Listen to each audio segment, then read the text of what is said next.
Why does this knife cost $50 and this knife cost $600?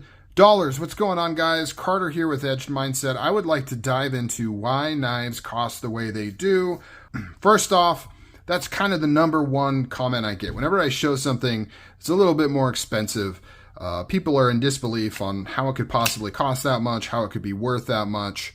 So my point of this video, the point of this video is to try to dissect why that is the case and hopefully provide some more information, maybe some things you didn't realize or some thoughts as to why this is worth more money. Now, keep in mind though, so I want to caveat on this.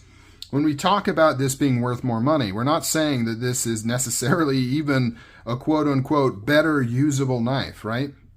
This knife here, which is the Shoes' Han 313, is a very capable and usable knife, and it is going to do 99% of the things you want it to do, assuming it's the right knife for the task. It will last you a lifetime if you take care of it, and it'll be very serviceable. This does have more premium materials. Some of those translate to better performance. Some of those don't necessarily do that. But yeah, let's dive into it. So let's start with the tip and go down. Let's do steel and let's do blade work and fit and finish and things like that. So the steel on this is S90V, which is a very premium, high performance steel. It's more expensive. It costs the knife makers and the manufacturers more money to use, and it does take a little bit more higher end machining capability to deal with it because it's a much harder steel. This one is 14C28N, which is a very good budget steel, but it is a lot cheaper. It's a lot cheaper to machine, and it's also a lot cheaper just to buy the blank billets and actually purchase it for knife making. When we're talking about finishing on the blade, you can see this has a compound grind. So it is a flat grind right here on this secondary bevel. Flat grind here, but it's a much higher on that secondary bevel. This also has a fuller that has been milled into the blade here. It's got a swedge on top and a little bit more of a complex blade shape. You can see how it curves down right here, and then it almost comes up into this harpoon right here, into the drop point, and then you finish off the blade here. This is a much simpler full flat grind. It just comes up to the top and then it's squared off.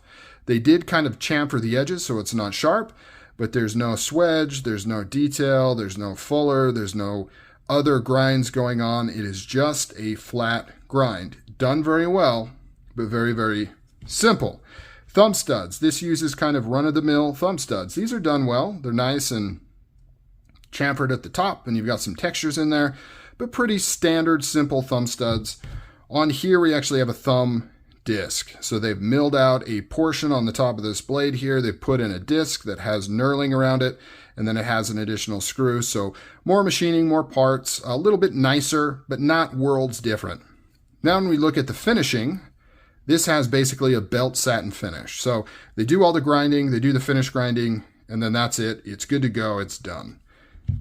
This one has additional finishing on it. So it has a light acid wash. So they take the blade, well, they finish the blade, they take the blade, they dip it in acid to darken it up, and then they run it through a stone washer to give it that nice kind of stone wash finish. So once again, just more steps, right? And each step is more man hours, it's more machining, and it's more time. It's a lot quicker to produce this blade than it is this one, and it's a lot cheaper to buy the raw materials for this one than it is this one. On this one here, we've got functional jimping that has been cut into the back here. It's very aggressive and usable. This one has a lot lighter jimping that is not very functional. You can barely even feel it. And that's just less machining time, right? All they have to do is just do little nicks, and then they send it into finishing, and that's it. Whereas this one, they actually cut into it a lot deeper. Now internally, let's move on down to the internal. So this has double row bearings that is in a captured copper disc. You can see the copper coming through here. This one is single row bearings and just a plastic capture. So bearings, more premium, double row, single row, copper race, plastic race. This one's just better. When we look at the pivot here, this is a nice finished pivot with chamfering around it, kind of a two-tone pivot going on. This one is just kind of a standard knife making pivot. You can just buy off of knifesupplies.com, that sort of thing. This one also has a Damascus pivot collar. Once again, more machining, more materials. So Damascus is layered titanium that has then been anodized. You can see the different colors in here. That is the different titanium reacting to the anodization for that pivot collar. Over here, we've got titanium bolsters as a completely separate piece. And you can see all of the chamfering that goes around the edges here, nice and soft. Very obvious. You've got two-step chamfering in here, which looks really nice, and it's very functional for accessing this lock bar right here. On this one, it's just a scale. Blue micarta looks nice. They've got this cutout here.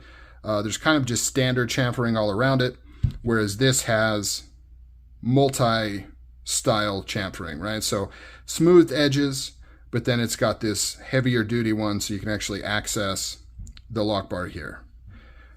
On the scale, we've got red carbon fiber. You can see the red fibers woven in there. This is all a separate piece sitting on top. You can see the blacked out screws holding it in. This one, once again, it's just the micarta scale. As we move under, we have titanium liners that have been skeletonized, titanium liner lock that has a steel lock bar insert milled and placed inside here. So you want to do that because titanium on steel is going to get sticky. If this was all titanium, it would be sticky when you went to unlock it, and it would eventually start to wear out and potentially get some up and down play. They avoid that on this knife by just doing all steel. So this is just all steel, which you may say, well, that sounds smart. The downside is it adds weight, right? So steel is heavy, titanium is a lot lighter. So by doing a titanium liner on both sides and then only putting the steel where you really need it, you save weight, but you gain all of the strength and the wear of the steel on steel. But it costs more money. It costs way more money to do this than just this. So it's those kind of details that add to the price. Now, if that's not something you care about, then like I said, this is a great choice. But if you like those details, you like that finishing, you like the thought and the work that went into it, then you're going to have to pay for it. Milled titanium pocket clip. So this is milled out of one solid piece of titanium. You can see it's not sandwiched together. It's not a bent piece of titanium. It is a billet of titanium that's been milled into this pocket clip. This one just uses a bent steel pocket clip. So they take a flat piece of steel and they just bend it into shape, and then there you go. So not only is the material more premium here, this is actually all milled out of a single piece as opposed to just being a bent clip. Now they both function perfectly well. This one is just more refined and looks a lot nicer. To go along with the material theme, you've got a titanium backspacer. Once again, this is a fairly large piece of titanium. You have to imagine that the whole block would be about the size of the handle, and then they cut out all of this material in order to get all of this to be titanium. The action on both are actually great. The Eagle Rock here is a lot smoother, however. It's a lot more refined. The multi-row bearings and the fit and finish is just hands above what you're going to get on this guy here. Speaking of fit and finish, you can see how everything is perfectly flush, perfectly smooth. You also have the acid stonewash carrying through to all these parts. You have the acid stonewash on the bolsters, on the pocket clip. Everything matches. This is not a finish that just happens. This is all done after all of the machining and stuff is done, which all takes extra time. The fit and finish on this shoes isn't bad, but you can see how it doesn't quite line up here. There's a little bit of a step. And frankly, it's so simple that there's just really not much opportunity for fit and finish to shine. There's just not that much going on. Now, both are centered fairly well. Both are very, very good knives. But this one is just hands above in terms of quality, presentation, and everything around it. Now, on top of just the materials and the machining and everything involved in making this more expensive, you have auxiliary reasons too. This is a limited knife. This is not a, we're going to make this thing for the next 10 years. You can just buy it whenever you want. These are done in runs. So they produce a bunch of these knives. They're available. You can buy them. And then you're not going to see them. They may do another run in the future, or this may be it. This may be the only time to get the CKF Eagle Rock is right now. Maybe in a few years they'll do another run of them. But it's not something that's just going to be at the stores that they're mass producing. So there is a little bit of exclusivity with these and a little bit of hype and FOMO involved. This is a full production knife. As long as Shoes is around, they're going to keep making this knife. You're going to be able to pick it up. You can get it in all different colors. I'm not going to say a dime a dozen. It is somewhat of a unique knife, but you can just go out and buy it whenever you want. There's no limited anything involved with this particular knife. The other thing with this one is it has been designed by Bob Trzula. So he is a very well-known and he is a well-known and respected knife designer in the knife community. He goes way back, and having one of his knives like this might just mean something to you and be worth something, right? Whereas this knife, I don't know who designed it, but it's definitely not somebody that's known, right? It's a solid design. I like it, but there's no history there. There's no that kind of intangible thing of owning something designed by somebody that means a lot within the knife community. So once again, these things, you may be sitting there and say, well, I don't care about any of that stuff. And that's fine. That's 100% fine.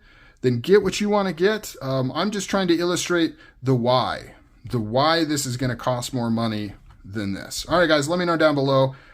Do you agree with some of these points? Does it make sense? Did I provide any sort of insight into this?